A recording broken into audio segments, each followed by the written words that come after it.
Hi friends, இன்றைக்கி நம்ம உள்ளாட்சி அமைப்புகளை பற்றி பார்க்க போகிறோம். ரொம்ப முக்கியமான தலைப்பு ஃப்ரெண்ட்ஸ், கண்டிப்பாக இதை படிச்சுக்கோங்க. எப்போது சென்னை மாநகராட்சி உருவாக்கப்பட்டதுன்னு கேட்டிருக்காங்க. 1882ஆம் ஆண்டு உருவாக்கப்பட்டது. இந்தியாவில் கிராம உள்ளாட்சி அரசாங்கங்கள் எந்த பொது பெயரில் அழைக்கப்படுகின்றன? நம்ம இந்தியாவில் பார்த்திங்கன்னா கிராம உள்ளாட்சி அரசாங்கங்கள் பொதுவாக எந்த பெயரில் அழைக்கப்படுகிறதுன்னு கேட்டிருக்காங்க.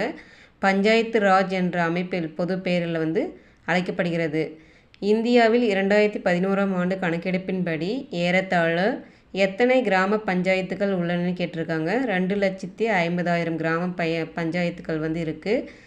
கிராமம், ஒன்றியம் மற்றும் மாவட்டத்தை கொண்ட 3 அடுக்கு பஞ்சாயத்து அமைப்பு ஒன்றை ஏற்படுத்த வேண்டும் என்று எந்த அரசமைப்பு சட்ட திருத்தம் சொல்லியிருக்குதுன்னு கேட்டிருக்காங்க. எந்த பிரிவில் சேர்க்கப்பட்டுள்ளதுன்னு கேட்டிருக்காங்க.